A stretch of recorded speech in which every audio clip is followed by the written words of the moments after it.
चलो आज क्वेश्चन लिखूंगा नहीं, आज फोटो लेके आ गया हूँ मैं। ठीक है, सर है क्या है? डाउट, क्लास है ना डॉट वाला। तो उसमें तो डीपीपी और असाइनमेंट का ना डाउट। अच्छा, यहाँ का डॉट है तो बताओ। सर मॉड्यूल से वो दिया था। मॉड्यूल से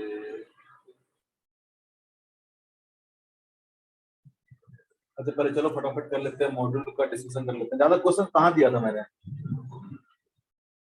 दिया था क्या? चलो ना, ज्यादा डॉट है कि एक दो डॉट है? सर 2 डाउट है। तो ऐसा करते हैं ना, बाद में करते हैं, अभी कुछ मुझे पढ़ाना है। ठीक है, उसके बाद हम लोग एक साथ करेंगे, नेक्स्ट क्लास में डिस्कस कर लेंगे। ठीक है, फिर कुछ कर लो क्वेश्चन, अपने आप हो सकता है कि बन जाए। ठीक है, फिर भी ना बने तो नेक्स्ट क्लास में हम लोग करेंगे। आज बहुत कुछ पढ़ाना है, पहले खत्म कर लें। ठीक है, फटाफट करोगे। एक क्वेश्चन आपका होमवर्क रहेगा। ठीक है, जहाँ पे होमवर्क वहाँ पे होमवर्क लिखा हुआ है, जहाँ पे नहीं लिखा हुआ क्वेश्चन यहीं पे ट्राई करना है। फटाफट करोगे, जो भी डाउट होगा वो हम लोग नेक्स्ट क्लास में देखेंगे। ठीक है, क्वेश्चन नंबर 39 पढ़ो और करने की कोशिश करो। क्वेश्चंस पढ़ाई में आ रहा है, अगर नहीं आ रहा होगा तो आप लोग जूम कर लेना, क्योंकि मुझे लिखने का भी टाइम, मतलब लिखने का स्पेस चाहिए। आप जूम कर लो, जूम करके क्वेश्चन पढ़ो और फटाफट आंसर करने की कोशिश करो।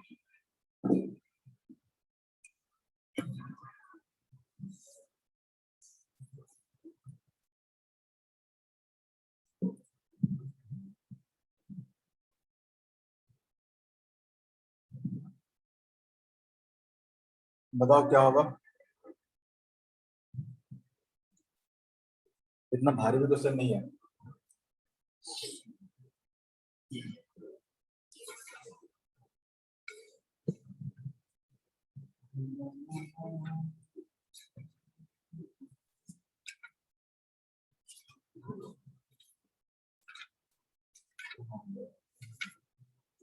हाँ चलो बताओ क्या होगा आंसर।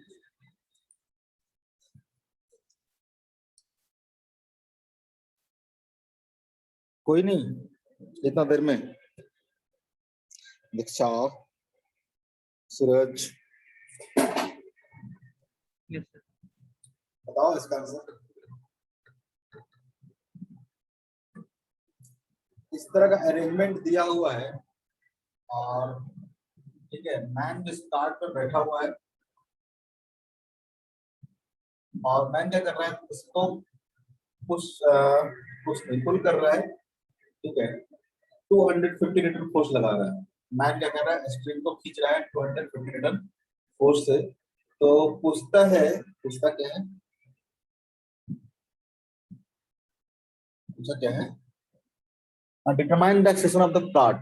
ठीक है, कार्ट का एक्सेलेरेशन निकालना है, इसका जो एक्सेलेरेशन होगा कितना होगा। ये सिंपल सा क्वेश्चन है, आपको दे रखा है एंगल ऑफ द इंक्लिनेशन हो क्या है, 30 डिग्री है। बताओ कैसे बनेगा।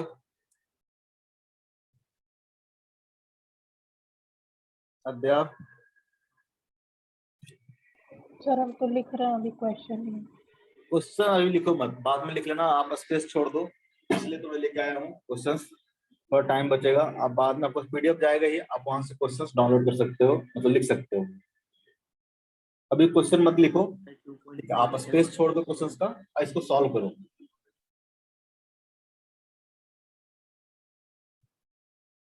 कोई क्वेश्चन नहीं लिखेगा, बस सॉल्व करेगा यहाँ पे। अब क्वेश्चंस के लिए हाँ सर ऑप्शन 2 2.5 मीटर पर सेकंड पर। आई थिंक कि सही है, एक बार लिखने दो। क्वेश्चन नंबर 39 है ना, 39 का 2। ठीक है, इसका क्या आएगा, 2 आएगा। बाकी लोग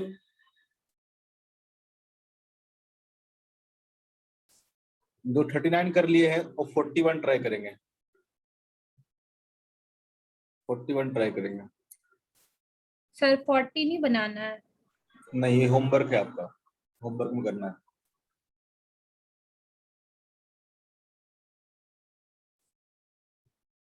सर 39 हो गया। 39 हो गया, वेरी गुड।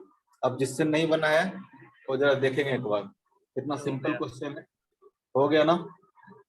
देखो क्या होगा अगर इसको आप इस सिस्टम कंसिडर करोगे, ठीक है, तो इस पे कौन कौन सा फोर्स लग रहा होगा? इधर की ओर एक टेंशन टी लग रहा होगा, यहाँ पे टेंशन टी लग रहा होगा, और यहाँ पे टेंशन क्या लग रहा होगा? टी लग रहा होगा। इस पूरे को सिस्टम मान लिए, मैन प्लस कार्ट को सिस्टम मान लिए, तो मैन प्लस कार्ट पे देखोगे तो बेसिकली इस डायरेक्शन में क्या लग रहा होगा? 3T लग रहा होगा। और इस पे देखोगे तो नीचे की ओर क्या लग रहा होगा? तो कार्ट प्लस मैन का जो mg है उसका कंपोनेंट लग रहा होगा पीछे की ओर। ये एंगल अगर आपको दे रखा है 30 डिग्री, ये लग रहा होगा आपका mg, कैपिटल लिखे या स्मॉल लिखे बात बराबर है, mg ये हो जाएगा साइन 30 डिग्री। तो इसका जो एक्सेलरेशन होगा a इक्वल टू, आप लिख सकते हो वो कितना हो जाएगा? तो 3t minus mg sine 30 degree divide by total mass m। आपको t दे रखा है 250, तो कितना हो गया? 250 मल्टीप्लाई बाई 3 कितना हो जाएगा? 750। m कितना दे रखा है? तो मास दे रखा है इसका 100 kg, इंटू जी हो जाएगा तो कितना हो जाएगा? 1000 मल्टीप्लाई बाई साइन 30। साइन 30 कितना होता है? 1/2 डिवाइड बाई मास, मास कितना है इसका? 100। सॉल्व करोगे कितना हो जाएगा? 500, यहाँ से हो जाएगा 250 डिवाइड बाई 100, कितना हो जाएगा? 2.5 मीटर पर सेकंड। क्लियर है? क्वेश्चन नंबर 45, सॉरी 41 का आंसर कितना आया इस वाले क्वेश्चन का?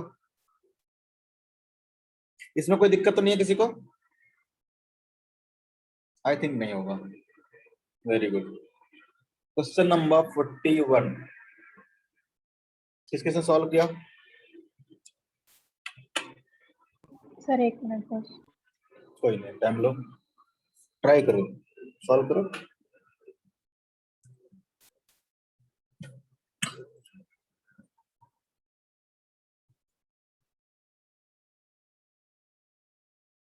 अगर किसी को क्वेश्चन पढ़ने में दिक्कत हो रहा है तो आप जूम कर सकते हो मोबाइल में।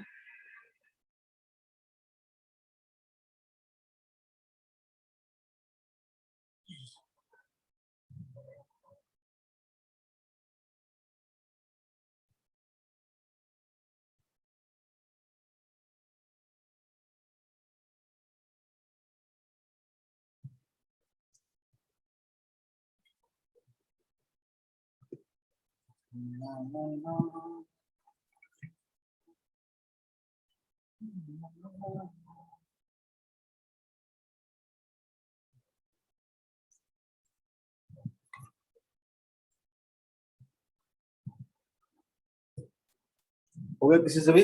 कोई भी नहीं है हीरो?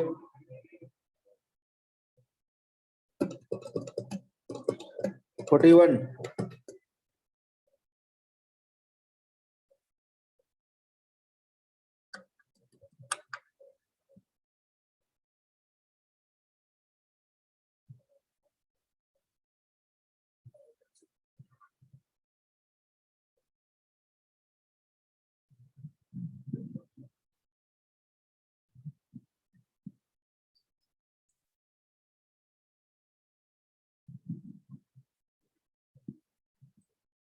मांगे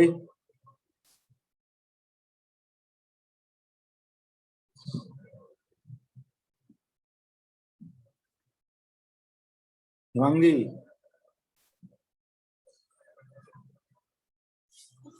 स्वयं। यस सर, बना रहा हूँ। कैसे अप्रोच कर रहे हो बताओ, कैसे करें? कोई अप्रोच बताओ। कैलकुलेशन छोड़ो, कैलकुलेशन तो एक पार्ट है। सर दोनों वेक्टर्स का एंगल निकाल लेते हैं पहले। दोनों का एंगल निकाल लेते हैं। दोनों कौन सा?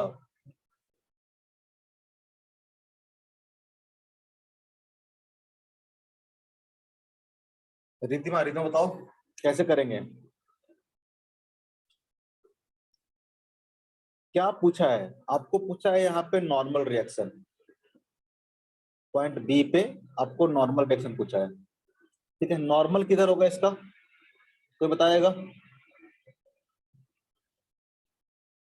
नॉर्मल रिएक्शन किधर होगा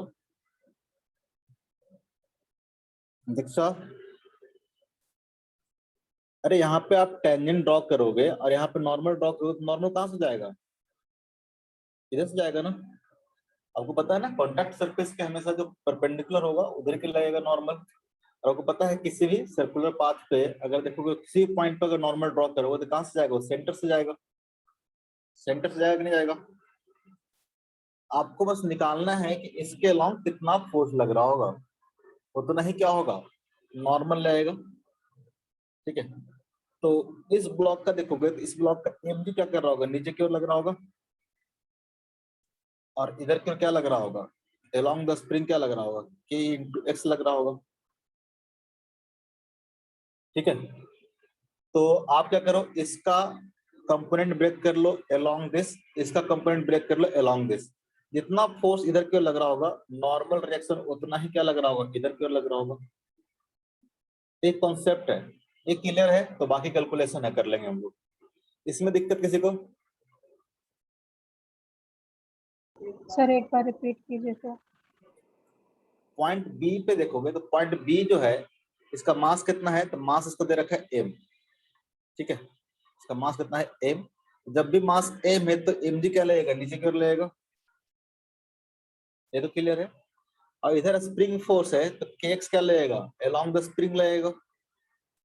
ठीक है, और यहाँ पे अगर नॉर्मल देखोगे, नॉर्मल क्या होगा, आपको नॉर्मल हमेशा अलोंग द क्या लगेगा, रेडियल डायरेक्शन में लगेगा ना, हमेशा क्या लगेगा, जो सेंटर से होके लाइन जाएगा, इसका सेंटर अगर ओ है, सेंटर से होकर जिस लाइन को मिलाओगे ये क्या होता है, इस पॉइंट पे परपेंडिकुलर होता है। इसमें सर्कुलर पाथ को देखते हो, इस पॉइंट पे परपेंडिकुलर ड्रॉ करना है, कैसे करते हैं, सेंटर से मिला देते हैं इस लाइन को, ये लाइन क्या होता है, परपेंडिकुलर होता है। अगर आप इसके अलाउंग फोर्स निकाल लो कितना लग रहा है, तो जितना फोर्स इस पे जब खींच रहा होगा उतना ही क्या कर रहा होगा, सरफेस क्या कर रहा होगा, इसको नॉर्मल प्रोवाइड कर रहा होगा। कॉन्टैक्ट सरफेस के परपेंडिकुलर जितना फोर्स लगेगा उतना ही नॉर्मल होगा ना, क्लियर है।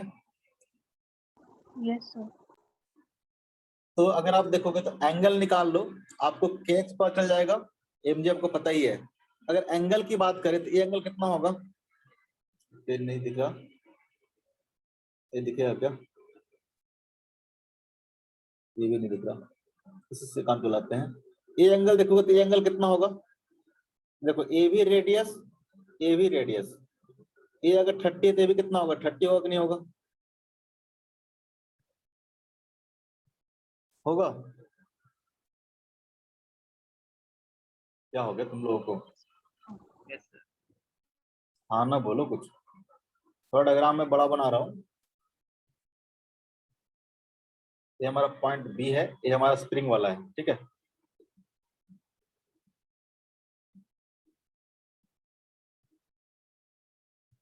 अच्छा यहाँ पे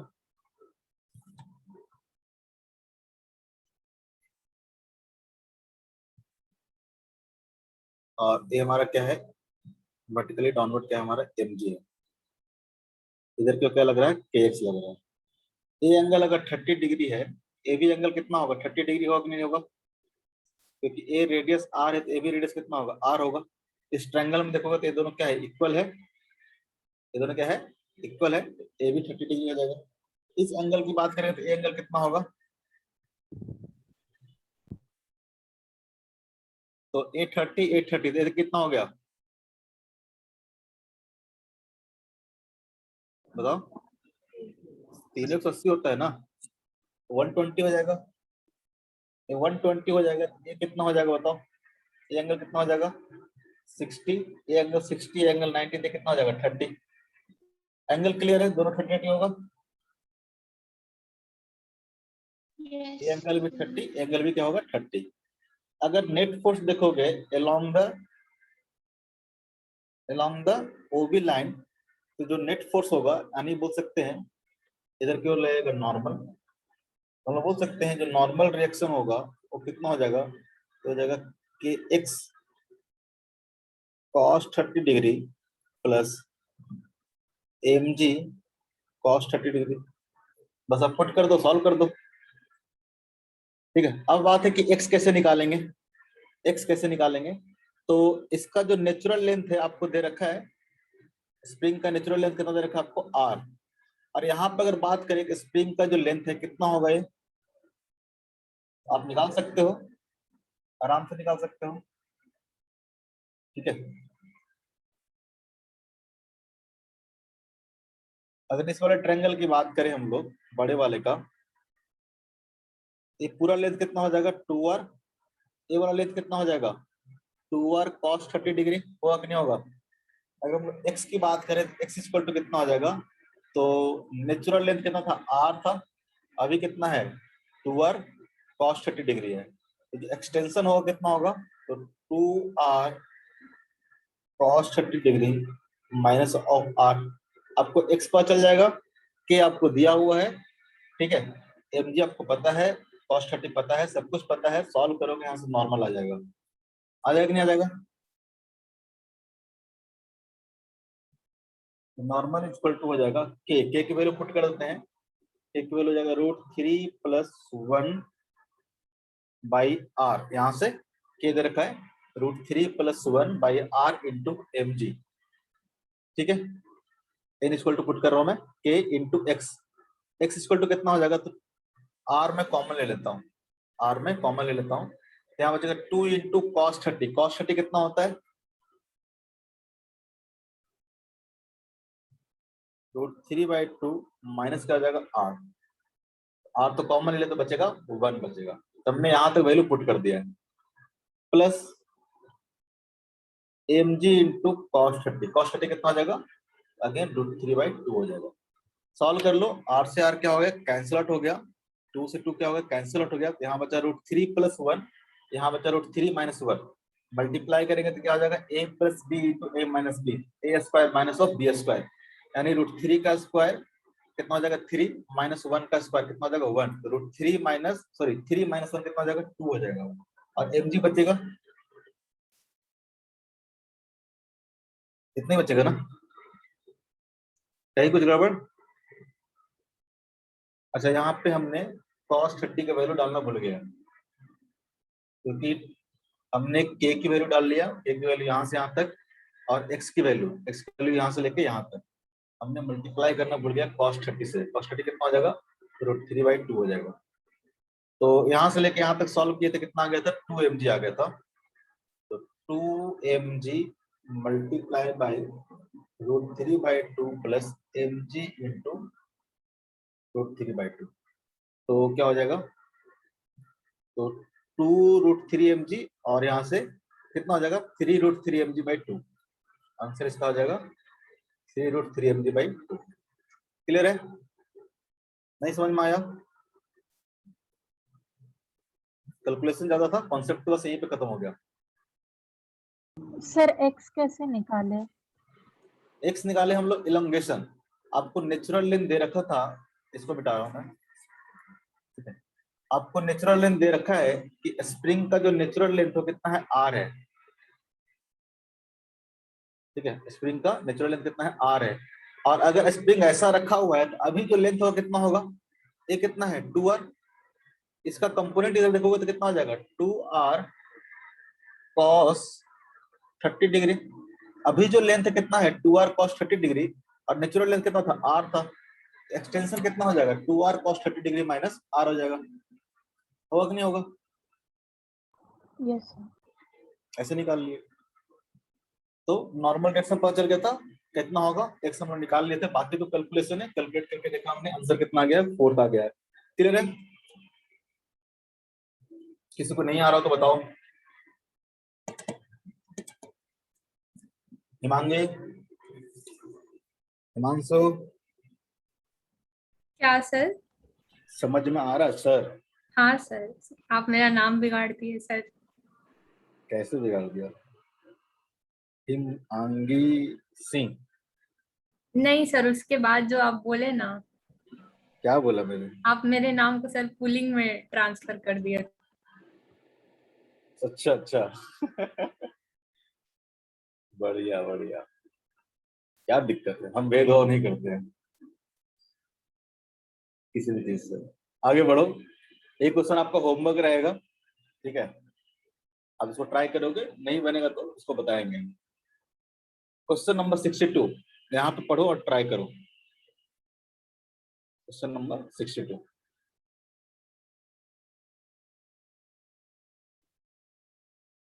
टाइम देता हूँ 2-3 मिनट का, ट्राई करोगे। तिरपन हुआ है, 2 मिनट का टाइम देता हूँ 55 तक।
किसने बनाया तो बताओ।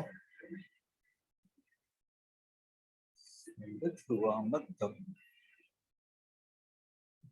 हर हाल में लक्ष्य को पाना है, ये सबके नाम से गाना है क्या?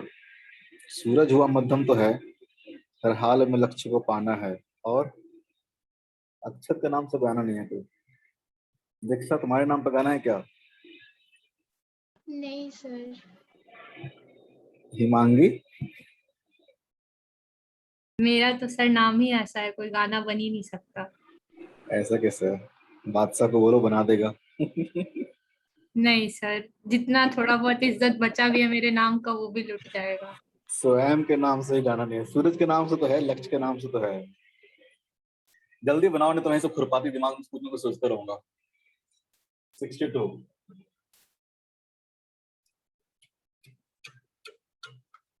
कंस्टेंट रिलेशन आ गया, पहले कंस्टेंट लिखो या फिर जैसे करना पहले करो। किसी को दिमाग में कुछ आइडिया आया है कैसे सॉल्व करेंगे तो बताएंगे।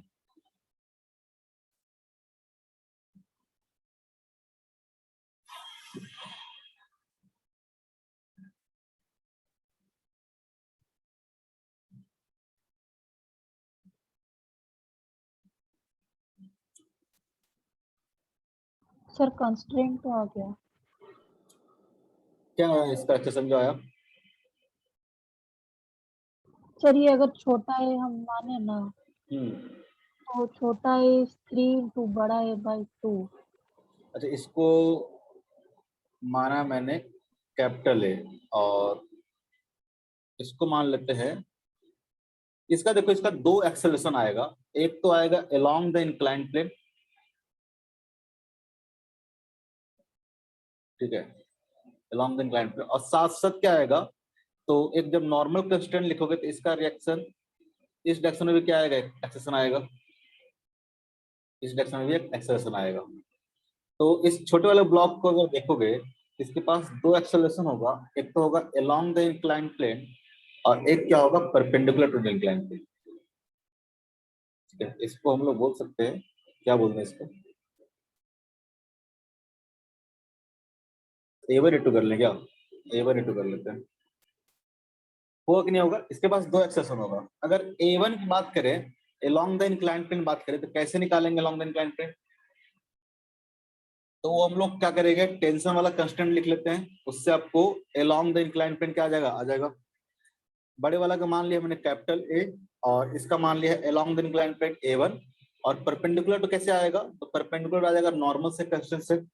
तो लिखो जरा कितना आएगा, अलोंग द इंक्लाइंड कितना है, A1 इक्वल टू, तो देखोगे तो यहाँ पे टेंशन क्या है T, यहाँ पे टेंशन क्या है T, और यहाँ पे टेंशन क्या है T।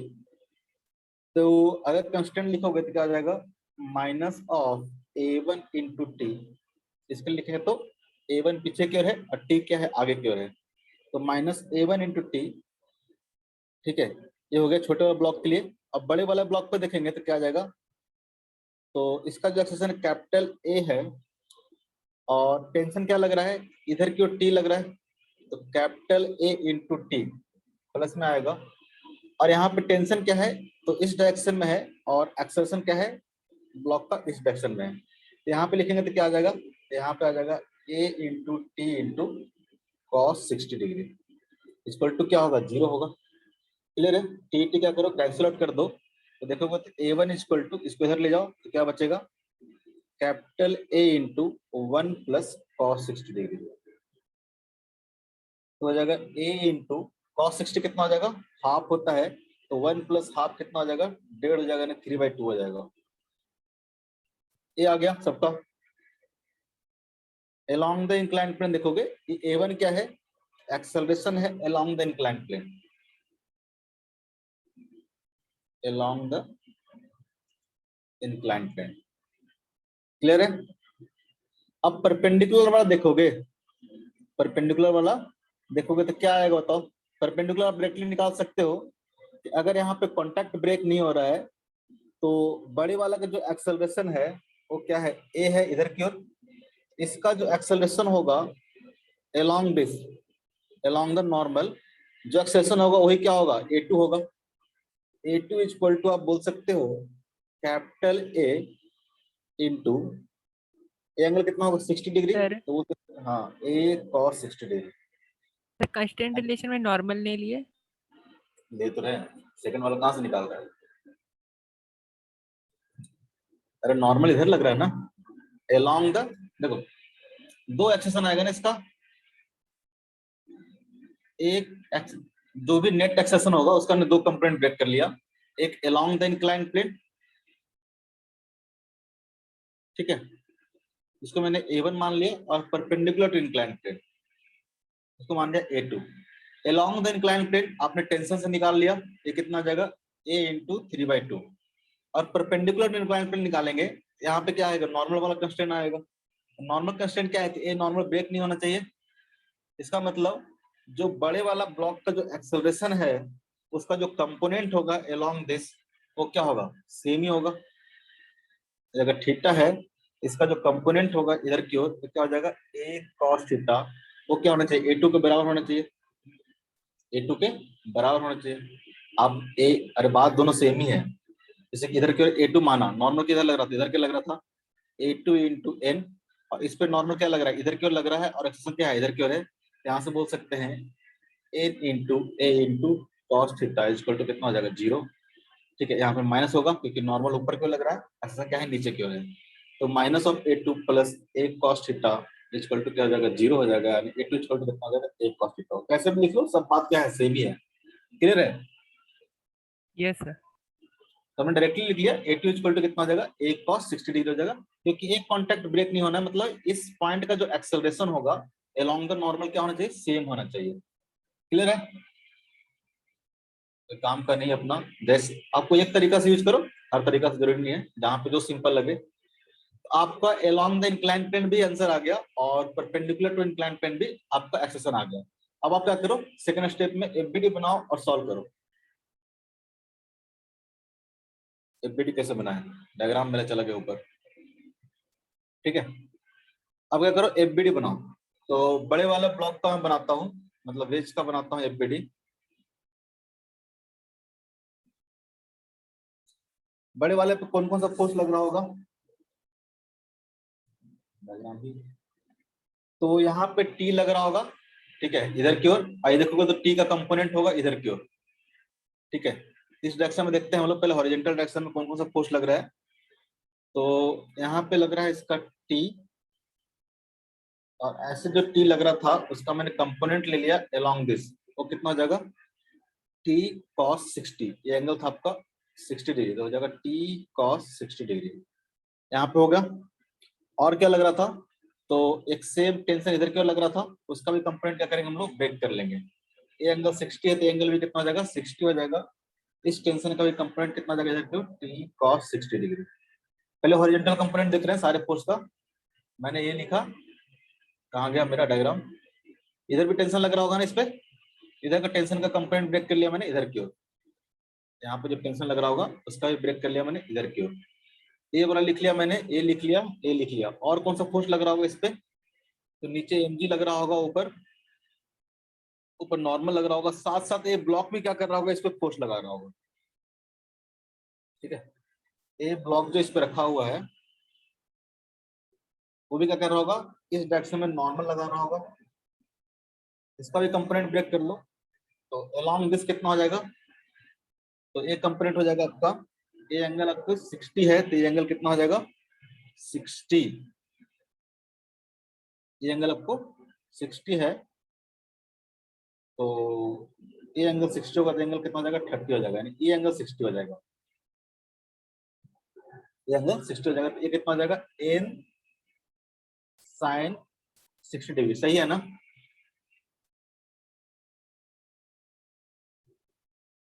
अगर देखोगे तो ये अगर 60 है तो ये कितना होना चाहिए? 60 होना चाहिए। ठीक है, ये यहाँ पर नॉर्मल है, तो इसका कंपोनेंट ब्रेक करोगे तो इधर कॉस, इधर क्या होगा? साइन। तो इसके अलोंग देखोगे तो क्या आ जाएगा? हो जाएगा n cos 60 डिग्री। क्लियर है यहाँ तक? यहाँ तक क्लियर है?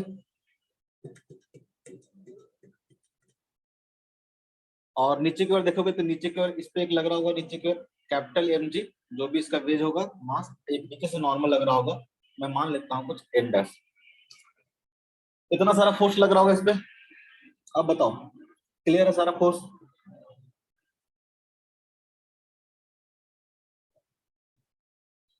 बोलो हाँ ना, कुछ तो बोलो। Yes sir. सबको क्लियर है? देखो कैसे किए, वापस से देखो। यहाँ पे एक टेंशन लग रहा था, वो दिखा दिए।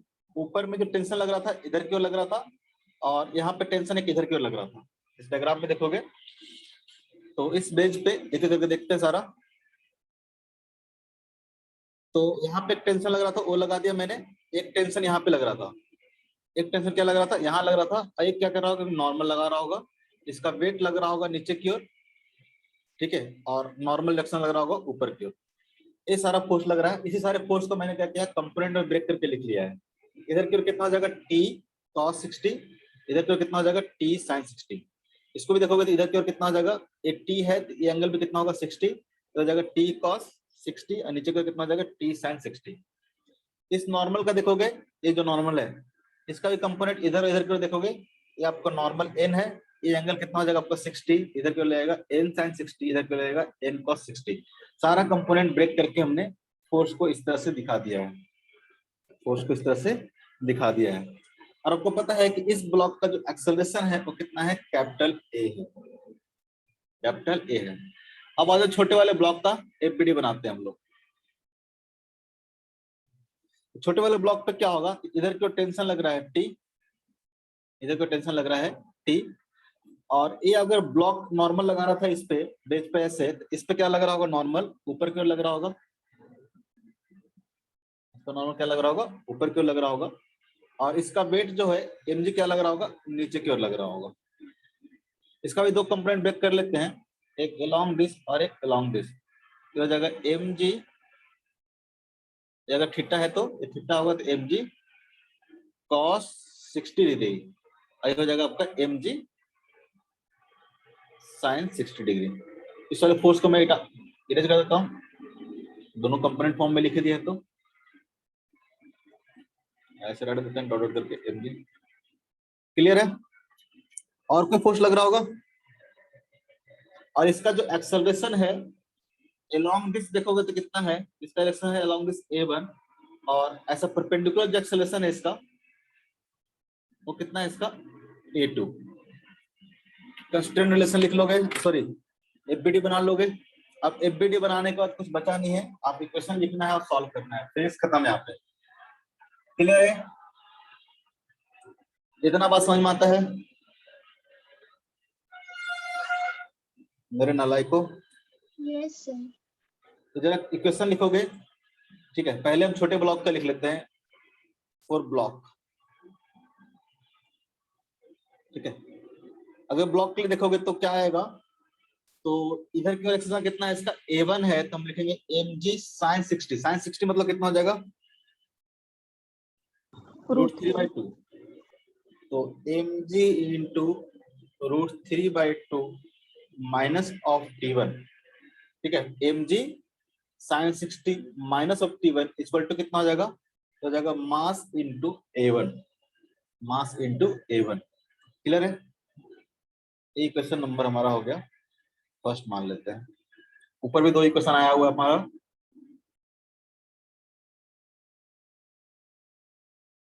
आगे चलते हैं, ठीक है। इस डायरेक्शन में लिख लिया हमने। अब वर्टिकल डायरेक्शन में लिखोगे तो कितना होगा, वर्टिकल डायरेक्शन बोले मतलब परपेंडिकुलर इंक्लाइंड प्लेन। इधर की ओर फोर्स लग रहा है mg cos 60, ऊपर की ओर लग रहा है नॉर्मल, और इसका जो एक्सेलरेशन है इस डायरेक्शन में कितना है a2। तो यहाँ से हम लोग बोल सकते हैं कि mg इंटू cos 60 कितना हो जाएगा, तो हाफ हो जाएगा mg/2 minus of n equal to कितना हो जाएगा, तो m इंटू a2 हो जाएगा। ये हमारा हो गया इक्वेशन नंबर सेकंड। अब आते हैं बड़े वाले ब्लॉक पे। बड़े वाले ब्लॉक पे अगर देखोगे, बेस पे देखोगे, तो बेस पे हॉरिजॉन्टल डायरेक्शन में इसका जो एक्सेलरेशन है कितना है, a है। वर्टिकल डायरेक्शन में तो कुछ है नहीं, ठीक है। तो वर्टिकल डायरेक्शन में कोई मतलब नहीं है अपने। एक इक्वेशन और लिखोगे तो एक वहां पड़ जाएगा n डैश, उसको सॉल्व करने की जरूरत नहीं है, वहां पे a इन्वॉल्व नहीं होगा। आपको बस सिर्फ और सिर्फ हॉरिजॉन्टल डायरेक्शन में इक्वेशन लिखने की जरूरत है। हॉरिजॉन्टल डायरेक्शन में देखो तो कौन कौन सा फोर्स लग रहा है, इधर क्यों लग रहा है एक t, और इधर क्यों लग रहा है एक n cos 60। तो इसका तो बैलेंस आउट हो जाएगा, जितना आगे लग रहा है उतना ही पीछे लग रहा है, ये दोनों फोर्स क्या हो जाएगा, बैलेंस आउट हो जाएगा। तो जो नेट फोर्स बचेगा वो बचेगा t plus n cos 60, sorry sin 60, t plus n sin 60 equal to कितना हो जाएगा, इसका जो भी मास होगा मल्टीप्लाई बाय a। इसका मास दिया होगा ना, यस सर। कैपिटल M दिया है। इसका जब इक्वेशन लिखोगे बड़े वाले ब्लॉक का यानी वेज का, तो आगे की ओर जो फोर्स देखोगे तो कितना होगा, t plus n sin 60 equal to capital mass m into इसका एक्सेस मैंने माना है कैपिटल A। ये आपका हो गया इक्वेशन नंबर थर्ड, ठीक है। यहाँ पे अननोन कौन सा हो गया, टेंशन अननोन हो गया एक, नॉर्मल 2, ठीक है। a1 a2 और कैपिटल A कितना हो गया, 1 2 3 4 5 अननोन हो गया, ठीक है। 3 इक्वेशन यहाँ पे आया है और 2 इक्वेशन आपको ऊपर आया है, a1 इक्वल टू दिस और a2 इक्वल टू दिस, ठीक है। 5 इक्वेशन है, यहाँ से सॉल्व कर सकते हो आप, सॉल्व हो जाएगा, सॉल्व हो जाएगा। Yes sir. वो इक्वेशन आया है, एक इक्वेशन आया है a1 इक्वल टू कितना आया था 3/2 ना, 3/2 इंटू कैपिटल A, और a2 इक्वल टू आया था आपका, a2 इक्वल टू आया था कितना आया था, a2 इक्वल टू a/2। हाँ सिंपल है, a/2। आप a1 a2 को पुट कर देना यहाँ पे, ठीक है, इन टर्म्स ऑफ a, ठीक है। और इस दोनों इक्वेशन को ऐड करोगे, इस दोनों इक्वेशन को ऐड करोगे तो टेंशन क्या हो जाएगा, गायब हो जाएगा, बचेगा बस नॉर्मल, और यहाँ से नॉर्मल निकाल के इसमें पुट कर देना, सॉल्व करोगे आंसर आ जाएगा। Question number 4, question number 5 clear है। क्या करोगे, तो a1 की वैल्यू पुट कर दोगे, यहाँ से a2 की वैल्यू पुट कर दोगे, ठीक है, इन टर्म्स ऑफ a, सिर्फ a बचेगा, ठीक है। और इस दोनों इक्वेशन को जब ऐड करोगे तो क्या हो जाएगा, टेंशन खत्म हो जाएगा, तो बस बचेगा नॉर्मल। नॉर्मल क्या करोगे, यहाँ से निकाल के पुट कर दोगे, ठीक है। सॉल्व कर लोगे आपको आंसर आ जाएगा। आंसर क्या आ जाएगा, तो आपको कैपिटल A निकालना है, तो capital A equal to answer आ जाएगा इसका 62। सर बी होना चाहिए क्या? सेकंड इसका आंसर दिया है, क्लियर है। सॉल्व कर लोगे, इक्वेशन में सॉल्व नहीं करूंगा, मेरा मैथ्स खराब है, ठीक है। ये हो गया क्वेश्चन नंबर 74, क्वेश्चन नंबर 74। बाकी 64 आपको होमवर्क है और 44 में आपको होमवर्क रहेगा। क्वेश्चन नंबर 74 यहाँ पे ट्राई करोगे, अगेन आपको 2-3 मिनट टाइम देते हैं, ठीक है। इसको सॉल्व करो, जल्दी ट्राई करोगे थोड़ा सॉल्व करने का। क्वेश्चन नंबर 42, सॉरी 74, ये वाला क्वेश्चन। सर एक बार सारे होमवर्क वाले का नंबर बता सकते हैं? अरे हाँ, दिया हुआ है, पीडीएफ भेजूंगा ना, आपको दिखेगा उसमें। ये भेज दीजिएगा ना सर। हाँ जी, रोज तो भेजते ही हैं, आज नया क्या है इसमें। नहीं सर, वो आप नोट्स भेजते हैं ना। यही भेजे ना, यही नोट्स है, नीचे पढ़ाना भी है। जल्दी करोगे इसको।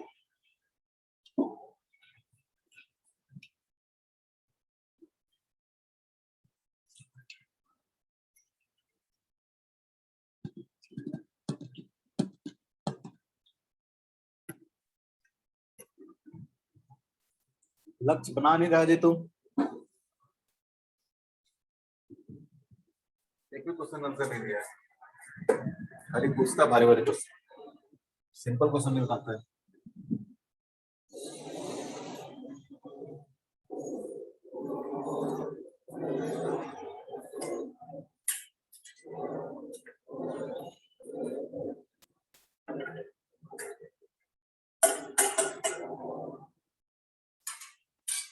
दो मिनट बनाओ, मैं आता हूँ।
बना किसी से।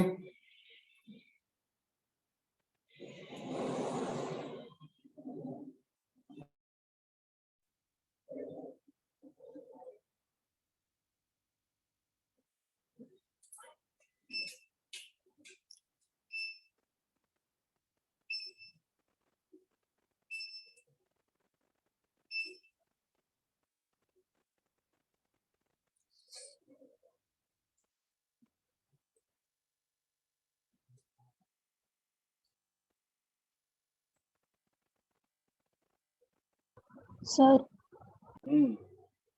सर ये बता सकते हैं कि क्वेश्चन क्या कहना चाह रहा है? अच्छा, क्वेश्चन समझ में नहीं आया, देखो एक बार। इसमें है कि एक ब्लॉक ऊपर जा रहा है तो दूसरा ब्लॉक क्या कर रहा है, नीचे आ रहा है। अगर मान लो कि किसी एक को आप ए मान लो, किसी एक को बी मान लो, ठीक है। एक ब्लॉक अगर x मीटर अगर नीचे जाएगा, दूसरा ब्लॉक भी क्या करेगा, x मीटर ऊपर जाएगा, जाएगा कि नहीं जाएगा, ठीक है। दोनों का किसी को क्वेश्चन समझ में आता, समझा सकता है क्या, बताओ जरा, 2 मिनट मुझे टाइम दो। किसी को समझ में आया तो समझाओ क्वेश्चन।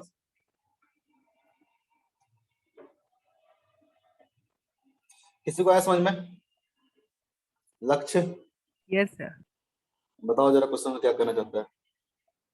सर एक वेज है, वेज के दो साइड वाले फेसेस पे जो एडजेसेंट फेस है उसके ऊपर दो ब्लॉक ऑफ इक्वल मास रखा गया है सच दैट इसका वो सब पोजीशन हो सकता है ट्रांसलेट ना। मत करो, हिंदी में हाँ ट्रांसलेट मत करो, बताओ इसका कॉन्सेप्चुअल क्या कहना चाहता है, कैसे इसको अप्रोच करेंगे, क्या होना चाहिए। ट्रांसलेट मत सर। करो हिंदी में। सर मान के चलिए कि एक ब्लॉक को थोड़ा नीचे की ओर रखा गया, एक को थोड़ा ऊपर। हाँ, हाँ, और नीचे वाला ब्लॉक है उसे हॉरिजॉन्टल लाइन ड्रॉ की सच दैट उसका सेंटर, उसका मान के चलिए कुछ सेंटर है यूनिफॉर्म मास डिस्ट्रीब्यूशन का, और उसका एक सेंटर से लाइन हॉरिजॉन्टल लाइन पास करा है और एक ऊपर वाले ब्लॉक का सेंटर से एक हॉरिजॉन्टल लाइन पास कराएं, और वो दोनों पैरेलल लाइन जो होगा वो दोनों के बीच का जो डिस्टेंस जो दिया है वो h है। अब ये अच्छा। पूछ रहा है कि जब एक ब्लॉक जब नीचे आना शुरू होगा तब कितने टाइम के बाद दोनों का लेवल सेम हो जाएगा। हाँ, कैसे करेंगे थोड़ा बहुत हिंट्स दो बाकी लोगों को करने के लिए। बात तो सही है, करेंगे कैसे लेके इसको?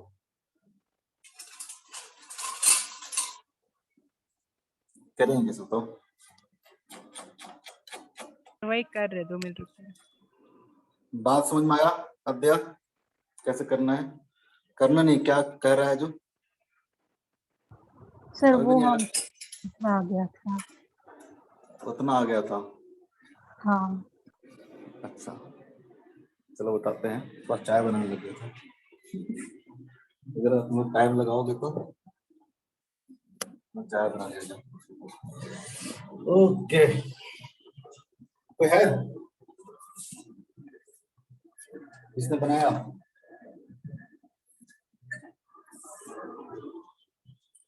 Question number 74। अगर आप पहले एक्सेलरेशन निकालना चाहोगे, चलो आ गया मैं वापस से, जरा देखोगे इसका अगर एक्सेलरेशन मान लेते हैं along द इंक्लाइंड प्लेन, अगर ए है इसका भी क्या होगा? यही होगा कि नहीं होगा? क्या होगा? ए होगा। अगर मैं सबसे पहले ए निकालना चाहता हूँ, ए कितना होगा बताओ जरा? सर g/4 तो 3 - 1। g/4 √3 - 1, सही बात है बिल्कुल। कैसे निकालेंगे? तो आप इसका तो सिंपल सा है, निकाल सकते हो। ये ब्लॉक तो फिक्स्ड है, आप निकाल सकते हो कि इधर की ओर देखोगे तो नेट फोर्स कितना लग रहा होगा? इसका दोनों का मास सेम है ना, तो इसका m है, इसका भी m है। इधर की ओर देखोगे तो जो नेट फोर्स लग रहा होगा कितना लग रहा होगा? यहाँ पे mg cos, हाँ सॉरी mg sin 60, क्योंकि cos इधर क्यों लगेगा, mg इधर क्यों लगेगा। इसमें देखोगे अभी इसमें mg क्या लग रहा है नीचे पर, इसका भी कंपोनेंट क्लिक करोगे इधर क्यों कितना आ जाएगा? तो जाएगा mg cos 30, इधर कितना आ जाएगा? mg sin 30, mg sin 30 degree, और ये भी कितना आ जाएगा? तो जाएगा mg cos sorry sin 60 degree. मानते हो?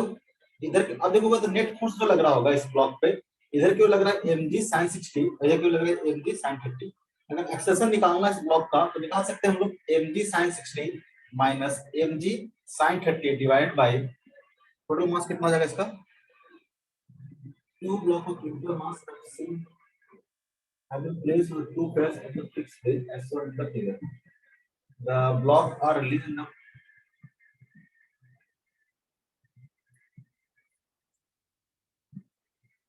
इसका टोटल मास कितना हो जाएगा?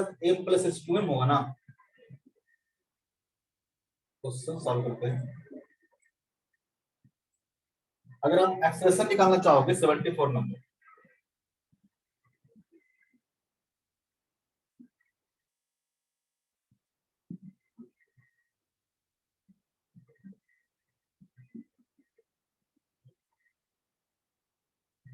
एक्सेलरेशन होगा ब्लॉक का कितना हो जाएगा? a = आपको पता है इस डायरेक्शन में फोर्स कितना लग रहा है? इस डायरेक्शन में लग रहा है mg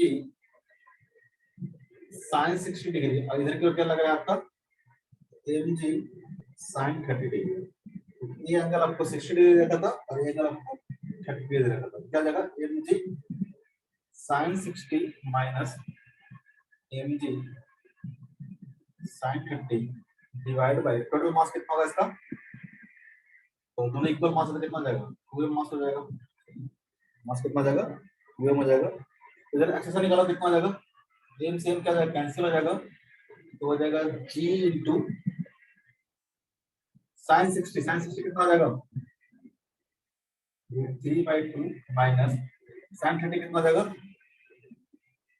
1/2, और नीचे डिवाइड में कितना आ जाएगा? 2 हो जाएगा। तो ये g/4 into तो कितना आ जाएगा? √3 - 1। इसका तो एक्सेलरेशन इतना आ गया। क्लियर है? एक्सेलरेशन इतना आ गया ना। Yes sir.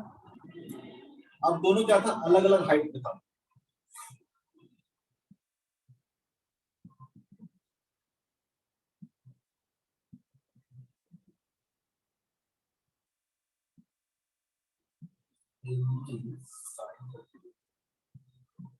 अब दोनों क्या है, तो वर्टिकल डायरेक्शन में दोनों क्या है, डिफरेंट डिफरेंट लेवल पे है। अब ये डिस्टेंस कितना है इसका, h है, ठीक है। अब मैं बोलता है कि कितना टाइम के बाद दोनों क्या है, सेम लेवल पर आ जाए। मान लो कि सेम लेवल है, ये कि हमारा सेम लेवल है, ठीक है। तो अगर ब्लॉक के मान लो कि यहाँ से यहाँ तक आया तो x डिस्टेंस चला हुआ है, ये ब्लॉक क्या गया होगा, यहाँ से यहाँ तक x डिस्टेंस ट्रेवल किया होगा, नहीं किया होगा। ये क्या है, कांस्टेंट है ना, लेंथ ऑफ द स्ट्रिंग क्या रहेगा, सेम ही रहेगा। अगर ये ब्लॉक x मीटर अगर नीचे आता है, एक ब्लॉक क्या करेगा, x मीटर ऊपर जाएगा, जाएगा नहीं जाएगा। अगर ये x मीटर नीचे आया है तो कितना हाइट नीचे आया होगा, ये तो हाइट होगा। अगर इसको हम लोग h1 बोलते हैं, h1 इक्वल टू कितना आ जाएगा बताओ, x sin 60 होगा कि cos 60 होगा। ये एंगल अगर 60 है तो ये वाला एंगल कितना होगा, 60 में कितना होगा, 30, ठीक है। हम लोग बोल सकते हैं x sin 30। और यहां से देखोगे तो यहां से कितना आ जाएगा, तो अगर ये x ऊपर गया है, ये हाइट कितना आ जाएगा, यहाँ पे sin 30 आया है तो कितना आ जाएगा, h2 equal to x sin कितना आ जाएगा, 60 डिग्री हो जाएगा। क्लियर है, सही नहीं होगा ना। आप ऐसे गलत भी करोगे एंगल लिखने में तो कोई दिक्कत नहीं है, यहाँ 60 लोगे तो यहाँ पे 30 हो जाएगा। अगर एग्जैक्टली देखो तो सही लिखा है मैंने, ये वाला हाइट इतना ही होगा ना। अरे एंगल निकाल के दिखा जाएगा, ये आपका x हो गया, बड़ा कर लेते हैं थोड़ा सा, ठीक है। और ये आपका एंगल कितना है, 60 डिग्री, ठीक है। आपको हाइट निकालना था, ये आपका x है, ठीक है। ये अगर 60 डिग्री होगा तो ये भी कितना होगा, 60 डिग्री होगा, ये कितना होगा, 30 डिग्री होगा ना। सही लिखा मैंने, x sin 30 डिग्री और h2 इक्वल टू कितना हो जाएगा, x sin 60 डिग्री। तो h1 plus h2 equal to कितना दे रखा है, अगर ये h हाइट नीचे आया होगा तो h हाइट ऊपर गया होगा,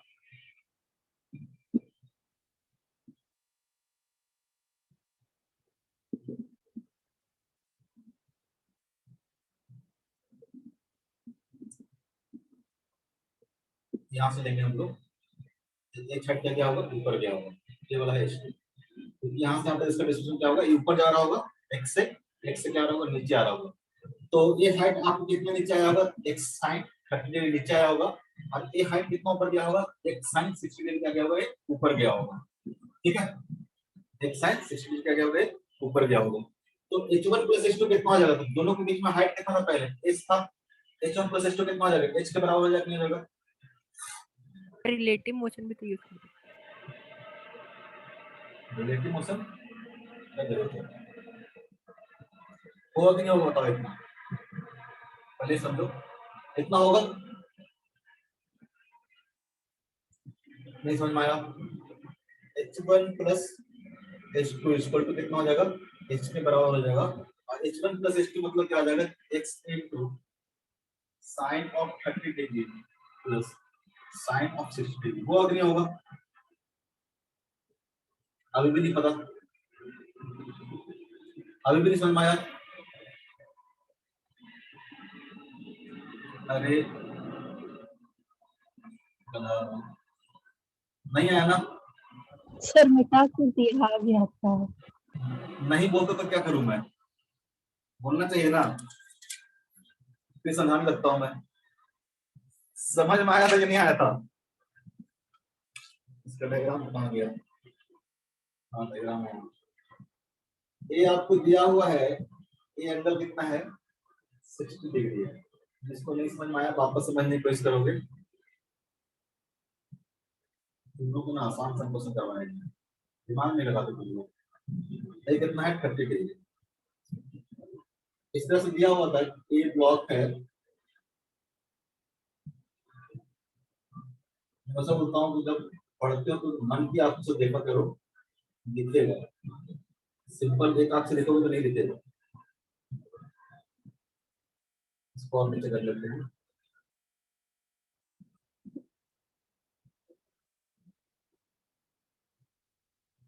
ये आपको इस लेवल पे था, और ये क्या था इसलिए और ये हाइट दे रखा आपको h। अब बोलता है कि कितने टाइम के बाद दोनों क्या आ जाए सेम लेवल पे आ जाए। मैंने बोला मान लो कि ये इसका क्या है दोनों का सेम लेवल है, बीच में नहीं होगा लाइन को जरूरी नहीं है। सेम लेवल मान लो कि ए ब्लॉक क्या आ गया ये खिसक के नीचे आ गया, ए ब्लॉक खिसक के आ गया, यहाँ चला गया, दोनों क्या आ गया सेम लेवल पे। मतलब फाइनली देखोगे तो ब्लॉक क्या हो जाएगा, एक ब्लॉक ऐसे हो जाएगा और एक ब्लॉक क्या हो जाएगा ऐसे हो जाएगा। तो क्या होगा ये ब्लॉक अगर मान लो x डिस्टेंस अगर नीचे आया है यहाँ से, ये ब्लॉक मान लो x डिस्टेंस अगर नीचे आया है, ये ब्लॉक क्या होगा x डिस्टेंस ऊपर क्या होगा डिस्टेंस से x डिस्टेंस और नीचे क्या होगा x डिस्टेंस क्या होगा ऊपर क्या होगा। अगर हाइट में देखोगे तो इसका हाइट अगर मान लो h1 नीचे आया है, अरे मान लो कि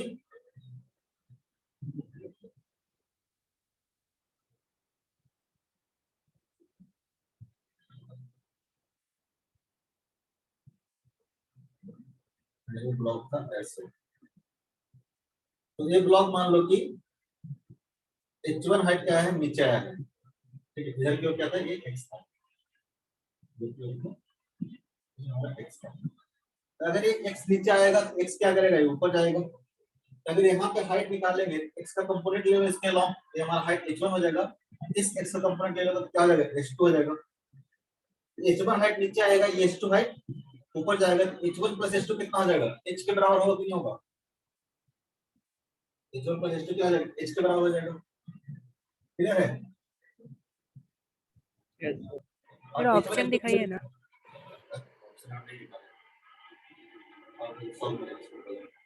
अब बात है कि आपने एक्सेशन निकाल रखा है इसका, इस ब्लॉक का एक्सेशन आपने निकाल रखा है। आपने माना है कि x डिस्टेंस को करना है ट्रैवल करना है, कितना टाइम लगेगा x डिस्टेंस ट्रैवल करने में बताओ।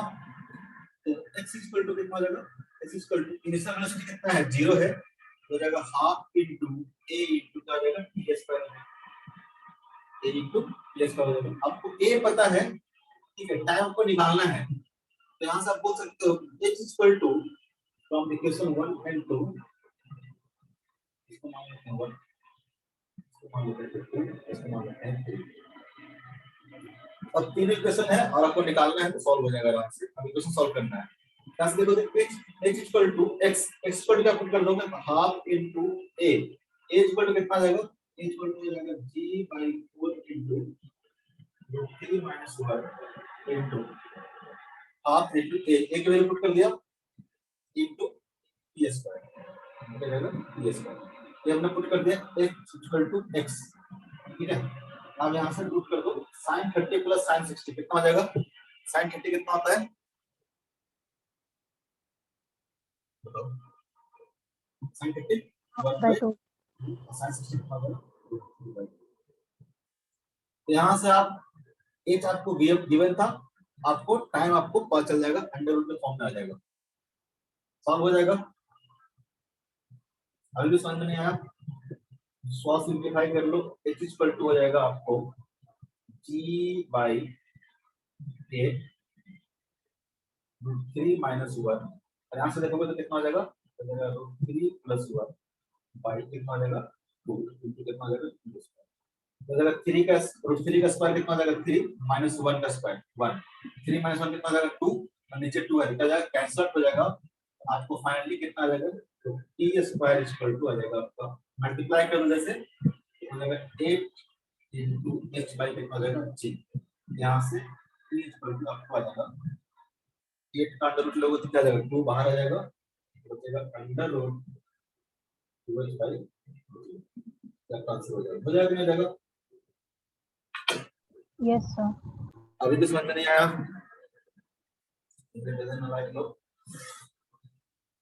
नहीं आया, नहीं बोलो तो फिर कुछ भी करेंगे, आ गया ना, तो इसका आंसर हो जाएगा, क्या आंसर है इसका 2 under root 2h by 2 under root 2h by g, तो सब सेम ही ऑप्शन नहीं है। Yes sir. Yes sir. Error है, मैंने देखा नहीं था, मैं बस अच्छा लगा क्वेश्चन क्लिक करना। सारे आंसर सेम ही है और ये इसका आंसर भी है, 1 2 3 सब कुछ सेम ही है। आप अगर इसको चेंज करना चाहो तो कुछ कर लेना अपने हिसाब से, इसको सिर्फ ये छोड़ देना, कुछ कर लेना, इसमें फालतू का दिमाग नहीं लगाते। ठीक है, सारा ऑप्शन यहाँ पे सेम ही दिया हुआ है, ये अभी तक हम लोग नहीं देखे थे चीज, तो इस तरह से कर लेंगे। बाकी 44 आपको उस तरह से स्ट्रिंग वाला क्वेश्चन है, ठीक है, ये भी आपको होमवर्क रहेगा। ये सारा क्वेश्चन हम लोग नेक्स्ट क्लास में डिस्कस करेंगे, जो भी नहीं बनेगा आपसे ट्राई करना, ऐसा जरूरी नहीं कि सब बन जाए। अच्छा क्वेश्चन है सारा, ठीक है, ऐसा नहीं है कि एकदम हल्का क्वेश्चन है, तो अगर आपको टाइम लगता है तो टाइम देना, थोड़ा एफर्ट डालना, ठीक है, घबराने की जरूरत उसमें नहीं है। नेक्स्ट हम लोग को स्ट्रिंग विथ मास, टाइम है ना अभी हम लोग पास, बहुत है, ठीक है। अभी तक हम लोग देख रहे थे कि मासलेस स्ट्रिंग में हम लोग बात कर रहे थे कि मासलेस स्ट्रिंग में हर जगह पर टेंशन क्या होता है, सेम होता है। क्या लेकिन अगर स्ट्रिंग हमारा मास वाला रहेगा तो क्या टेंशन हर जगह पर सेम होता है? बिल्कुल नहीं होगा, ठीक है। ऐसे कि मान लो कि ब्लॉक है जिसका मास मान लेते हैं कैपिटल ए, और इसके साथ एक स्ट्रिंग कनेक्टेड है जिसका मास कितना है, स्मॉल है, ठीक है। अब मान लो कि इसको क्या कर रहे हैं हम लोग, एक फोर्स लगा के इधर को खींच रहे हैं, एक फोर्स लगा के इधर खींच रहे हैं, तो इसके हर एक पार्ट पर अगर टेंशन देखोगे तो टेंशन क्या होगा, हर एक पार्ट पर अलग अलग होगा। पहले क्या था, मासलेस स्ट्रिंग में क्या था, अगर आप यहाँ पे फोर्स अगर एफ लगा रहे हो तो हर जगह पर टेंशन क्या आ रहा था, सेम ही आ रहा था। लेकिन यहाँ पे जब स्ट्रिंग के पास मास होगा तो हर पार्ट पर टेंशन कैसा होगा, अलग अलग होगा। क्यों ऐसा होगा, तो समझो इस चीज को पहले। अगर आप देखोगे कि अगर आप इस सिस्टम का एक्सेशन की बात करेंगे, इस सिस्टम पे जो नेट फोर्स लग रहा होगा वो कितना लग रहा होगा, नेट फोर्स सिस्टम कितना लग रहा है, एक ही लग रहा है। पूरा जो होल सिस्टम ले लें तो पूरा होल सिस्टम का मास कितना हो जाएगा, तो टोटल मास हो जाएगा capital M plus small m. ऐसे फोर्स कितना लग रहा होगा, ए लग रहा होगा। इसका जो एक्सेलरेशन आ जाएगा वो कितना आ जाएगा, तो force divided by capital M plus small m हो जाएगा, नहीं हो जाएगा, क्योंकि हर एक पार्ट का जो एक्सेलरेशन होगा क्या होगा, सेम ही होगा। यहाँ पे स्ट्रिंग ब्रेक थोड़ा करना है, जितना इसका एक्सेलरेशन होगा उतना ही इस पॉइंट का एक्सेलरेशन होगा, उतना ही इस ब्लॉक का एक्सेलरेशन होगा। सबका जो एक्सेलरेशन होगा क्या होगा, सेम होगा, और नहीं होगा। अगर देखो तो अगर यहाँ पे बात करते हैं कि यहाँ पे टेंशन कितना होगा, सपोज है यहाँ से मैंने एक्स डिस्टेंस पे बात कर रहा हूँ, यहाँ पे टेंशन कितना होगा। तो देखो जरा, यहाँ पे जो टेंशन होगा टी, वो क्या कर रहा होगा, तो इसके पीछे जितना भी मास होगा उस सबको क्या कर रहा होगा, एक्सेलरेशन ए दे रहा होगा, नहीं दे रहा होगा। यहाँ से अगर हम लोग एक्स डिस्टेंस पे बात करें, यहाँ से एक्स डिस्टेंस पे टेंशन कितना होगा, तो बोल सकते हैं ये जो टेंशन टी होगा वो क्या कर रहा होगा, तो T is equal to capital M plus M dash into A के बराबर होगा कि नहीं होगा। क्योंकि यहाँ तक देखोगे ये टेंशन क्या कर रहा होगा, अब यहाँ तक सिस्टम मान हुआ। अब अगर यहाँ तक सिस्टम मानते हो, इस सिस्टम पे देखोगे तो फोर्स क्या लग रहा है, इधर की ओर क्या लग रहा है, टेंशन फोर्स लग रहा है। और इस सिस्टम का जो एक्सेलरेशन है वो तो क्या है, यही रहेगा। इसका जो मास होगा इनटू मास इनटू एक्सेलरेशन क्या होगा, टेंशन होगा। जैसे जैसे आप यहाँ से दूर जाते जाओगे, ठीक है, यानी ब्लॉक के पास आते जाओगे, ये जो टेंशन होगा क्या करेगा, डिक्रीज करते जाएगा, नहीं करते जाएगा। क्योंकि वही टेंशन क्या होगा, यहाँ पे जाओगे ये टेंशन क्या करना होगा, इतने पार्ट को ए एक्सेलरेशन दे रहा होगा, इतने पार्ट को ए एक्सेलरेशन दे रहा होगा। यहाँ पे अगर T1 मानते हैं, यहाँ पे T2 मानते हैं, तो T2 क्या होगा, कम होगा। जैसे जाते जाओगे इस एंड पे क्या होगा, टेंशन क्या होगा, सबसे कम होगा, और इस एंड पे टेंशन क्या होगा, मैक्सिमम होगा। मानते हो?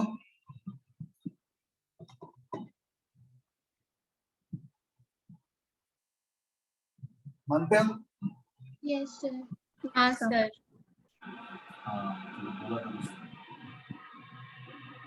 तो कुछ खास है नहीं इसमें, बताइए कुछ।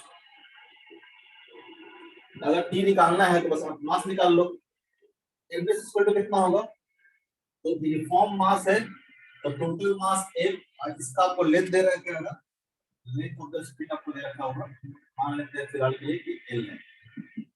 एवरेज इक्वल टू कितना आ जाएगा, एवरेज इक्वल टू हो जाएगा total mass by total length, ये क्या हो जाएगा mass per unit length multiply by length कर देंगे तो कितना आ जाएगा, लेंथ कितना हमारे पास l माइनस x, इतने पार्ट का लेंथ कितना होगा, यहाँ से लेके यहाँ तक पार्ट का लेंथ होगा l माइनस x, ये आपका आ गया m डैश। तो टेंशन इक्वल टू कितना हो जाएगा, टेंशन इक्वल टू हो जाएगा capital M plus m dash, m is equal to small m by l into l minus x, आपका टोटल मास हो गया into a, is equal to कितना आ जाएगा capital M divide by capital M plus small m, ये आपको क्या आ गया, tension as a function of क्या आ गया, x आ गया, tension as a function of क्या आ गया, x आ गया। यहाँ पे अगर देखोगे आप, जब x इक्वल टू 0 होगा, x इक्वल टू जब 0 होगा, तो x कहां से ले रहे हैं हम लोग, इस एंड से डिस्टेंस ले रहे हैं, जब x इक्वल टू 0 होगा तो यहाँ पे टेंशन होगा क्या होगा, मैक्सिमम होगा, यहाँ पे टेंशन क्या होगा, मैक्सिमम वैल्यू ऑफ टेंशन होगा। ऑब्वियस है, जैसे जैसे x बढ़ते जाएगा टेंशन वैल्यू क्या करते जाएगा, डिक्रीज करते जाएगा, और यहाँ पे देखोगे तो क्या होगा, minimum value of tension, minimum value of tension होगा। अगर यहाँ पे टेंशन निकालना है तो x इक्वल टू क्या पुट करोगे, l पुट कर दोगे, x equal to l put कर दोगे तो क्या हो जाएगा, l माइनस l का 0 हो जाएगा, सिंपल कितना आएगा, अगर यहाँ पे हम लोग बात करें टेंशन में जब t0 है तो t0 इक्वल टू कितना आ जाएगा, t0 मतलब जब x इक्वल टू कितना हमारा l हो जाएगा, कितना हो जाएगा capital A by capital A plus small a कितना हो जाएगा, क्लियर है,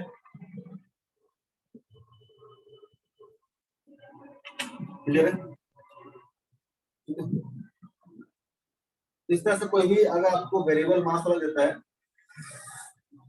तो आप इस तरह से अप्रोच करोगे, जैसे एक क्वेश्चन दिया हूं, मैं सॉल्व नहीं कर रहा हूं, इसमें कुछ खास है नहीं, ठीक है।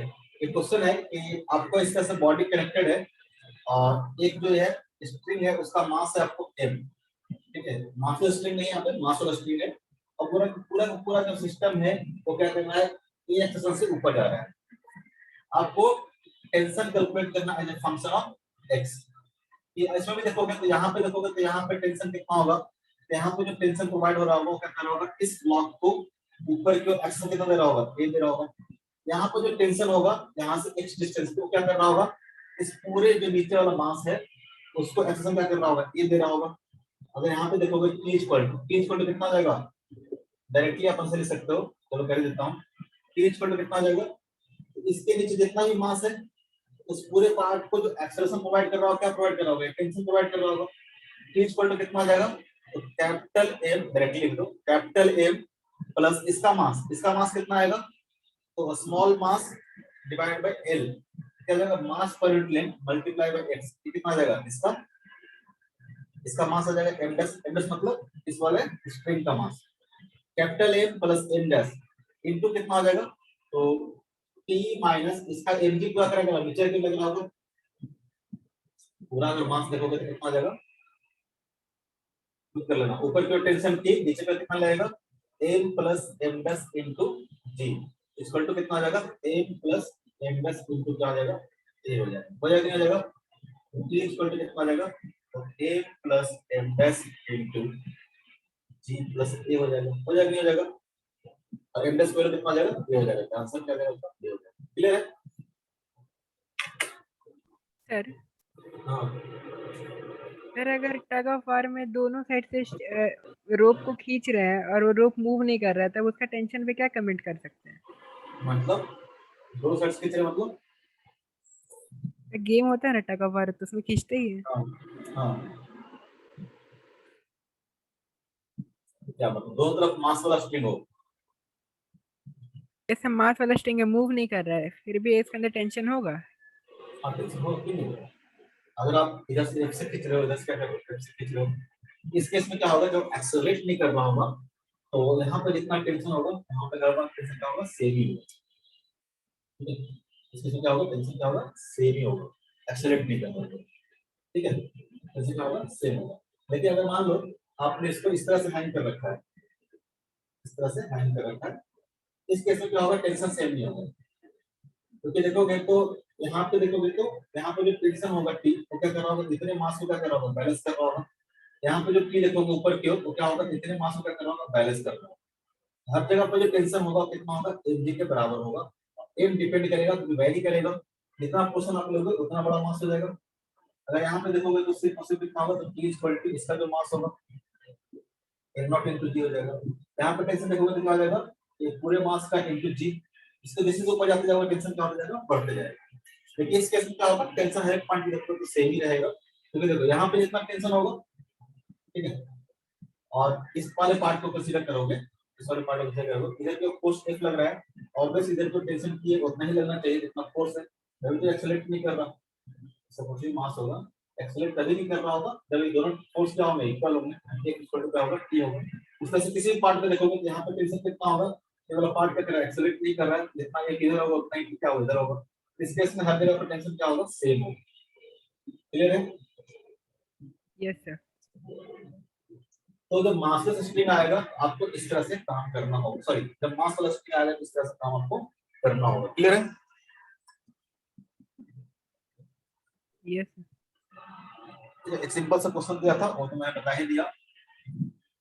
नेक्स्ट आपको है कि हम लोग नॉन इनर्शियल फ्रेम में कैसे काम करेंगे, working in non inertial reference frame. अगर हम लोग नॉन इनर्शियल रेफरेंस फ्रेम में चले जाएंगे तो कैसे काम करेंगे। जैसे कि बहुत सिंपल सा एग्जांपल लेते हैं हम लोग, ठीक है, जैसे कि मान लो एक कार्ट है,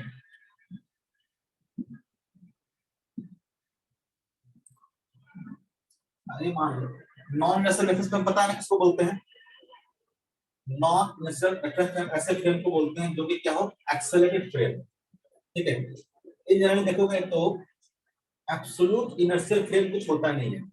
पहले इनर्शियल फ्रेम नॉन इनर्शियल मतलब क्या होता है, दो तरह का फ्रेम होता है हमारा, एक होता है इनर्शियल फ्रेम, ठीक है, और एक होता है हमारा non inertial frame. Non inertial, ठीक है, इनर्शियल फ्रेम कहने का मतलब क्या होता है, इनर्शियल फ्रेम जिसका एक्सेलरेशन क्या हो, जीरो हो। Non accelerating frame, non accelerating frame, और नॉन इनर्शियल कहने का मतलब क्या होगा, जिसका फ्रेम का एक्सेलरेशन जीरो नहीं है। तो अगर हम लोग बोले तो एब्सोल्यूट इनर्शियल फ्रेम होगा क्या, एब्सोल्यूट इनर्शियल फ्रेम मतलब उसका एक्सेलरेशन जीरो हो। एक्सेलरेशन क्या है, एक रिलेटिव वर्ड है, एक्सेलरेशन क्या है, रिलेटिव वर्ड है। कोई ब्लॉक मान लो जैसे कि ये है, ये अगर आप देखोगे तो मान लो कि अभी क्या कर रहा है, मूव नहीं कर रहा है, एक्सेलरेट नहीं कर रहा है। अभी इसको बोलेंगे non inertial reference, sorry inertial reference frame, क्योंकि एक्सेलरेट नहीं कर रहा। लेकिन एक्सेलरेट किसके रिस्पेक्ट में नहीं कर रहा है, तो अर्थ के रिस्पेक्ट में नहीं कर रहा है, अर्थ के रिस्पेक्ट में नहीं कर रहा। मान लो कोई और फ्रेम ले लो, जैसे मून ले लो, तो मून के फ्रेम में तो क्या करेगा, ये एक्सेलरेट करेगा, ये क्या हो जाएगा, नॉन इनर्शियल फ्रेम हो जाएगा। ऐसा कोई भी फ्रेम आप देखोगे, कोई हो सकता है ऐसा फ्रेम जो क्या है, नॉन एक्सेलरेटिंग फ्रेम है, कभी पॉसिबल नहीं है। तो एब्सोल्यूट टर्म्स में कभी भी हम लोग नहीं बोलेंगे कि ये इनर्शियल फ्रेम है, क्या होगा, इनर्शियल फ्रेम होगा, एब्सोल्यूट टर्म्स में कभी नहीं बोलेंगे। लेकिन जो न्यूटन के जो लॉज हैं वो क्या होता है, ग्राउंड फ्रेम में क्या है, वैलिड है। न्यूटन के जो लॉ है वो क्या है, ग्राउंड फ्रेम में वैलिड है। तो हम लोग गुड अप्रोक्सीमेशन के लिए मतलब अर्थ पे रख के सारे इक्वेशन को स्टडी करते हैं, इक्वेशन लगाते हैं, तो हम लोग कंसीडर करेंगे कि अर्थ के रिस्पेक्ट में, ठीक है, अर्थ के रिस्पेक्ट में अगर किसी ब्लॉक का या फिर किसी भी फ्रेम का एक्सेलरेशन कैसा हो, जीरो हो, किसके रिस्पेक्ट में, तो विथ रिस्पेक्ट टू अर्थ। अगर किसी का एक्सेलरेशन क्या है, जीरो है, उस फ्रेम को बोलेंगे हम लोग क्या, इनर्शियल फ्रेम। अगर a is not equal to 0 है with respect to अर्थ, तो क्या बोलेंगे हम लोग, नॉन इनर्शियल फ्रेम बोलेंगे। जैसे यहाँ पे हमने बताया इस ब्लॉक में इस कार्ड का जो एक्सेलरेशन है a है, हम लोग जब भी बोलते हैं एक्सेलरेशन a है, इसका मतलब बाय डिफॉल्ट हम लोग इसके रिस्पेक्ट में बोलते हैं ग्राउंड फ्रेम के रिस्पेक्ट में। ग्राउंड फ्रेम के रिस्पेक्ट में ये ब्लॉक या जो कार्ड है वो क्या कर रहा है, a एक्सेलरेशन से मूव कर रहा है। मान लो इसके अंदर एक स्ट्रिंग से कनेक्टेड एक मास है इस तरह से, तो जो मास है, अगर ये ब्लॉक, अगर ये कार्ड मान लो ए एक्सेल से आगे की ओर बढ़ेगा, ये जो स्ट्रिंग से कनेक्टेड मास है वो क्या हो जाएगा, इस तरह से हो जाएगा, ग्रीन रहेगा, इस तरह से बैलेंस होता है, ग्रीन रहेगा। इसका अंदर देखोगे क्या होगा, इस तरह से बैलेंस होगा, नहीं होगा। जैसे कि आप रेस्ट पे रहोगे, ठीक है, रेस्ट पे रहोगे तो क्या होगा, स्ट्रिंग कैसा रहेगा, ऐसा रहेगा। लेकिन जैसे आप एक्सेलरेट करना शुरू करोगे, ठीक है, ये चीज क्या करेगा, आगे जाएगा, ये ब्लॉक क्या होगा, इनर्शिया करंट के ब्लॉक पीछे नहीं जाएगा, इसके लिए काट के करेगा, आगे मूव कर जाएगा, एक ब्लॉक कैसा हो जाएगा, ऐसा हो जाएगा, स्पीड कैसा हो जाएगा, ऐसा हो जाएगा, इसमें काट कैसा हो जाएगा, आगे बढ़ जाएगा, काट आगे बढ़ जाएगा। तो फाइनली देखोगे तो डायग्राम कैसा आएगा, फाइनली डायग्राम आपका ऐसा आ जाएगा। क्लियर है चीज? अगर इक्विलिब्रियम में देखोगे तो क्या होगा, इस तरह से इक्विलिब्रियम में रहेगा। अब मान लो कि मैंने क्या करता हूँ, दो फ्रेम लेता हूँ, एक लेता हूँ मैन को पुट करता हूँ काट के अंदर, और एक मैन को मैं बाहर रखता हूँ, एक मैन को मैं बाहर रखता हूँ, ठीक है। जो मैन काट के अंदर है वो कैसा फ्रेम हो गया, तो यहाँ से जाकर किसी मैन को, ये मैन अगर स्टडी करेगा इस ब्लॉक के मोशन को, ये कैसा हो जाएगा, तो हो जाएगा non inertial reference frame, non inertial reference frame. जब ये क्या है, ग्राउंड पे है, ग्राउंड कैसा है तुम्हारा, inertial reference frame, inertial reference frame. अब दो ऑब्जर्वर लिया हमने, एक ऑब्जर्वर लिया है O1, एक ऑब्जर्वर लिया हमने O2। एक ऑब्जर्वर क्या है, ऐसा फ्रेम में है जो फ्रेम क्या है, एक्सेलरेटिंग है, और एक ऑब्जर्वर क्या है तुम्हारा ग्राउंड पे है जो कैसा है, नॉन एक्सेलरेटिंग है। तो ग्राउंड वाला फ्रेम क्या हो जाएगा हमारा, इनर्शियल फ्रेम हो जाएगा, और ये जो काट हो गया हमारा कैसा हो गया, नॉन इनर्शियल फ्रेम हो गया। अब तो यहाँ से दोनों फ्रेम से क्या करते हैं, इसके मोशन को हम लोग स्टडी करते हैं, इसके मोशन को हम लोग स्टडी करते हैं। इसके बताना ये कैसा हो जाएगा, ऐसा हो जाएगा, इसमें किसी को कंफ्यूजन तो नहीं है, ठीक है, ऐसा हो जाएगा, ऐसा हो जाएगा। हम क्या करते हैं, बारी बारी से करके दोनों फ्रेम से हम लोग स्टडी करते हैं। सबसे पहले हम लोग ग्राउंड फ्रेम से, ग्राउंड फ्रेम, इसके बाद किसका क्लास है उन लोगों का, सर अभिजीत सर। ओके, मैं आपको बोल दूंगा 10 मिनट लेट स्टार्ट करने के लिए, अभी शुरू किया है इसको खत्म करेंगे। सर आज आपका एक और क्लास है। मेरे कौन क्लास है क्या? हाँ सर, 7 बजे से। डिस्कशन वाला। अच्छा, उसमें सब कोई आओगे क्या, सारे लोग आओगे उसमें? मैं इसको थोड़ा कंटिन्यू करना चाहूंगा, 20-25 मिनट का चीज बचा हुआ है, इसको मैं चाहता हूँ खत्म कर लूँ आज ही। अगर अभी छोड़ देता हूँ तो ले लीजिए क्लास। क्या, सर डिस्कशन क्लास का आधे घंटे में पढ़ा दीजिए। तो डिस्कशन क्लास में हम लोग इसको कंटिन्यू करेंगे, ठीक है, आज ही कंटिन्यू करेंगे डिस्कशन क्लास में, सबको आ जाना, ठीक है। ये जो नॉन यूजर फ्रेम में वर्किंग है इसको हम लोग डिस्कशन क्लास में करेंगे, और उसके बाद जो भी डॉट होगा, लास्ट क्लास है ना, दूसरा क्लास नहीं है, उसके बाद तो कोई क्लास नहीं है तुम लोग का, जो भी डॉट होगा उसके नहीं बाद, सर, 7 से सीधा 7:30 तक, उसके बाद छुट्टी है। ठीक है, उसके बाद जो भी आपको डाउट रहेगा उसमें पूछ लेना, पहले हम ये चीज क्या करेंगे, कंप्लीट करेंगे, ठीक है। थोड़ा सा चीज बचा हुआ है, एक है नॉन यूजर फ्रेम में कैसे काम करते हैं, ठीक है, और उसके बाद अपरेंट वेट, दो चीज बचा हुआ है, बहुत छोटा छोटा टॉपिक है, 10 मिनट का टॉपिक है, ठीक है, खत्म हो जाएगा 20 मिनट में। तो हम लोग नेक्स्ट क्लास से फ्रिक्शन शुरू कर सकते हैं, ये डिस्कशन में थोड़ा ज्यादा टाइम लग गया पर कोशिश में, तो इसको हम लोग कंटिन्यू करते हैं आपके डिस्कशन क्लास में, ठीक है। आ जाना डिस्कशन क्लास में, छोड़ना मत, इम्पोर्टेंट चीज है, छोटा है लेकिन इम्पोर्टेंट है। हाँ